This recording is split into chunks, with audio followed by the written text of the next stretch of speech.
Assalomu alaykum hurmatli vatandoshlar va odatdagi yangiliklarimizni boshlaymiz. Boshlashdan oldin katta iltimos, meni ko'rayotgan bo'lsangiz, podpiskani bosinglar. Podpiska bizning kanalimizga rivojlanishiga juda ham yordam beradi. Iltimos, shuni bosib qo'yinglar. Sankt-Peterburg hamda Moskva shahrida yurgan hamyurtlarimiz diqqatiga sizlarga 100% ishonchli, bazasi toza registratsiya, turdovoy dogovor, уведомление xizmatlarini taklif qilamiz. Biz bilan bog'lanish uchun ekrandagi raqamlarga imo, Telegram, WhatsApp orqali murojaat qilishingiz mumkin. Xizmatlar 100% ishonchli hamda tezda tayyorlab beriladi. Rossiyada dokumentsiz yurganlar diqqatiga. Bu safar sentyabrda plan qilinyapti, mobilizatsiya boshlanadi. Ha, dokumentsiz eplab yuribman, osh bo'lsin, yuring, har doim sog'-salomat bo'ling. Lekin sentyabrda bo'layotgan mobilizatsiyaga siz na shtraf, na deport, na sud hech narsa bo'lmaysiz. To'g'ri. 2 hafta tayyorgarlik va frontga ketasiz. Bu to'g'risini aytyapman. Mobilizatsiyani tartiblari ishlab chiqilgan. Biz o'qidik u narsani. Sizlar uchun alohida kategoriya bor u yerda. Qayting. Mobilizatsiya sentyabrga plan qilingan, balki oktyabrda bo'lar, balki undan oldinroq bo'lib qolar. Boshlandimi? Qayting. Aeroportdan o'tkazib qo'yayotgan odamlar bor-ku, o'shalar bilan kelishib qayting. Kechirilmaysiz. Qo'yib yubormaydi. Frontga olib ketadi. Men ochig'ini aytayapman sizlarga. Men hozircha shuni o'qidim. Rossiyada chet elliklar ustidan nazorat qilishning yangi qattiq qoidalari joriy etilmoqda. Huquq himoyachilari buni raqamli bo'yinbog' deb atamoqda. Asosiy o'zgarish chiqarib yuborish rejimi va nazorat qilinadigan shaxslarning maxsus reyestri bo'ldi. Ushbu ro'yxatga politsiya mamlakatda bo'lish uchun qonuniy hujjatlari bo'lmagan barcha migrantlarni, shuningdek deportatsiya qilinish yoki kirish taqiqlanishi xavfi bo'lganlarni kiritadi. Ushbu ro'yxatdagi shaxs deyarli barcha huquqlarni yo'qotadi. Unga kvartira va mashinalar sotib olish, rulga o'tirish, biznesni ro'yxatdan o'tkazish va nikoh tuzish taqiqlanadi. Shuningdek, banklarda yangi hisob varaqlar ochish va boshqa odamlarga oyiga 30 ming rubldan ortiq pul o'tkazish mumkin emas. IIV ruxsatsiz Rossiya bo'ylab harakatlanish ham taqiqlanadi. Chiqarib yuborish rejimi to'g'risidagi qonunni Vladimir Putin 2024-yil 8-avgustda imzolagan. Reyestrning o'zi va yangi qoidalar esa 2025-yil 5-fevralda ishga tushdi. Ushbu o'zgarishlar 100 minglab odamlarga ta'sir qiladi. Ichki ishlar vazirining birinchi o'rinbosari Aleksandr Garovoyning so'zlariga ko'ra, reyestrga mamlakatda noqonuniy ravishda bo'lib turgan 739 mingga yaqin kishi kiritilishi mumkin. IIV statistikasiga ko'ra, hozirda Rossiyada jami 6,1 millionga yaqin chet el fuqarosi yashaydi. Shu bilan birga butun 2024-yil davomida mamlakatdan 100 mingdan ortiq migrant chiqarib yuborildi. Bu avvalgi ko'rsatkichlardan ancha ko'pdir. Reyestrdan tashqari rasmiylar kelganlarni to'liq kuzatish texnologiyalarini joriy etmoqda. Moskvada 2025-yildan boshlab barcha shaxsiy ma'lumotlar yozilgan, chipli va QR kodli elektron migrant kartalarini berish bo'yicha pilot loyiha ishga tushirildi. 2024-yil 1-dekabrdan boshlab biometriya topshirish, ya'ni barmoq izlari va fotosurat orqali tekshirish Moskvaning Sheremetyevo, Domodedovo, Vnukovo, Jukovskiy aeroportlariga kirishdi. Shuningdek, Orenburg viloyatidagi Mashtakovo chegara punktida majburiy bo'ldi. Kelajakda barcha migrantlarga telefonlariga maxsus dastur o'rnatish majburiyati yuklanadi. U geolokatsiyani sutkasiga 24 soat davomida politsiyaga uzatib turadi. Agar dastur o'chirib tashlansa yoki ruxsat etilgan joydan chiqib ketilsa, shaxs darhol qidiruvga beriladi. Mamlakatda bo'lish muddatlari ham sezilarli darajada qisqardi.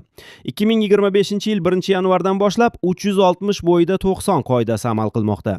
Endilikda Rossiyada vizasiz ilgarigidek yarim yil davomida emas, balki butun yil davomida faqat 90 kun bo'lish mumkin. Qonuniy yashash ancha qimmatlashdi. Masalan, Moskvada ishlash uchun patent narxi 2024-yilda oyiga 7500 rublni tashkil etgan bo'lsa, 2025-yildan boshlab u 8900 rublgacha ko'tarildi. Butun 2024-yil davomida Davlat Dumasi noqonuniy migratsiyaga qarshi 30 dan ortiq qonun qabul qildi. Huquq himoyachilari Valentina Chupik va Svetlana Ganushkina bunday choralar migrantlarni huquqsiz qilib qo'yishi va ularni yashirin faoliyatga o'tishga majbur majbur qilishidan ogohlantirmoqda. Ularning fikricha, raqamli nazorat tartib o'rnatmaydi, balki faqat politsiya xodimlari o'rtasida pora olishni ko'paytiradi. Shu bilan birga Rossiya ish beruvchilari ishchi kuchining o'tkir yetishmovchiligidan shikoyat qilmoqda. Bu haqda Boris Titov TASS bilan suhbatda ma'lum qilib, Rossiya iqtisodiyoti chet ellik ishchilardan juda bog'liq ekanligini, yangi to'siqlar esa biznesning ishlashiga xalaqit berayotganini ta'kidlagan. Mamlakatda ishsizlik tarixiy minimum 2,4% ga tushdi. Shu sababli zavodlar va qurilishlarda ishlaydigan odamning o'zi yo'q. Bu ham kam bundan battar qilish kerak edi. Tanklarda, BTRlarda bostirib kirib turib, bu nima maskalarda, avtomatlarda, hali sizlar butun dunyo qidirayotgan xalqaro jinoyatchini qidirib topdinglar. Молодцы. Bechora opa hali rus tilida to'g'ri gapira olmayapti, tushuntirib bera olmayapti. Qatdandir musulkadan topgan bo'lsa kerak, o'gilanmi, ro'zg'orda ishlataman deb yuvib qo'yib qo'yganlar. Bechora opaga juda qattiq travma bo'ldi. Для чего это сделали? Я просто мозг нашла вчера это. Я хочу мыть пойти. Что хотите? Я хочу мыть. Ekran ortida opamizga konfet, shokolatlab berishadi. Ular qiynashmaydi. Bratskiy narodga olib qo'llarni qayirib, urgan holatlar bo'lmaydi. Bu gilamni ham ishlab chiqazgan aybdor emas, mana shu opa aybdor. Opajon siqilmang. Xudo xolasa biz bittamiz. Bu video tegishli insonlarga yetib boradi degan umiddaman va xudo xolasa tez orada vatanga qaytasiz. Qo'llab-quvvatlaymiz. Xudo xolasa opamizni chiqazib olamiz. Opa, sizga kuch-quvvat. Toshkentdan Yekaterinburg va Ufaga yangi reyslar avgust va sentyabr oylarida yo'lga qo'yiladi. Parvozlar Centrum Air tomonidan amalga oshiriladi. Toshkent Yekaterinburg yo'nalishi bo'yicha parvozlar 10-avgustda boshlanadi va ular chorshanba hamda yakshanba kunlari amalga oshiriladi. Ufaga parvozlar 3-sentyabrda boshlanib, payshanba va yakshanba kunlari amalga oshiriladi. Bilasizlar, men Sankt-Peterburgdaman. Videoni oxirigacha ko'rmasalaring bo'lmaydi. Agar ko'rishni xohlamasalaring, o'zlaringning hayotlaringga mavjud minus tomoni bo'lishi mumkin. Men hozir Petorchkaga kirdim, magazinga. Petorchka magazinida oldida 2-3 ta yosh bolalari, qizlar bor ekan. Menga sigaret olib bering dedi. Men chekishga, ichishga men qarshiman, yo'q deb magazinga kirdim, ishimni bitirib chiqdim. Keyin chiqqanimdan keyin sal nariroqqa yursam, Melisa mashina turibdi, bolalar oldiga borib bir narsalar deyapti. Ular meni pastava qilmoqchi bo'ldimi yoki bu yangicha pul topish yo'limi yo yangicha pastavami bu bilmadimmi. Sizlardan iltimos, siz meni Peterdadirsiz, Rossiyani qayerdadirsiz, siz meni O'zbekistondan kuzatadigandirsiz, boshqa shaharlardan kuzatadigandirsiz.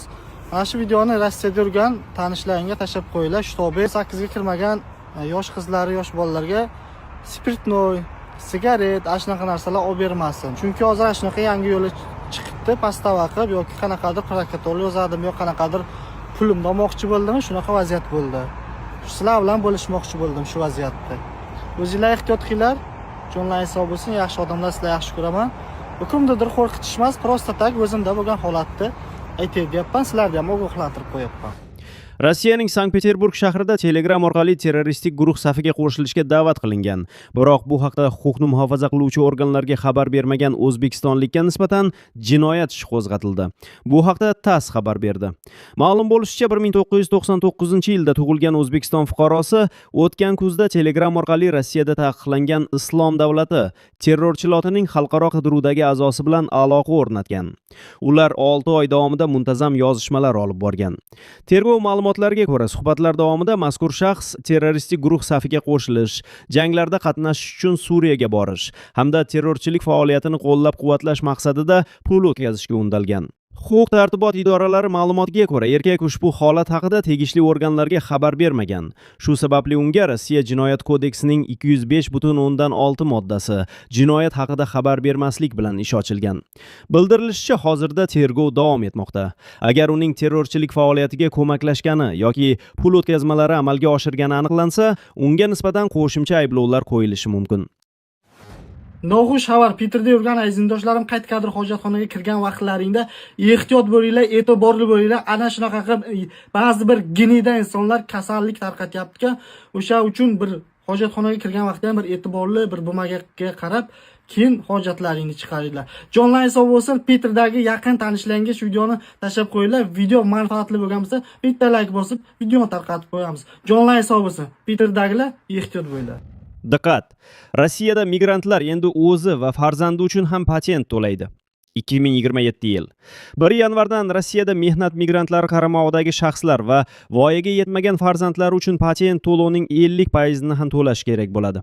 Shuningdek, xorijlikning farzandi 30 yoshga to'lsa va Rossiyada qolish uchun qonuniy asosga ega bo'lmasa, u 30 kun ichida mamlakatni tark etishi yoki patent olishi shart. Agar xorijlikning rasmiy daromadi o'zi va Rossiyadagi oilasi uchun belgilangan yashash minimumiga yetmasa, uning patenti bekor qilinishi yoki uzaytirilmasligi mumkin.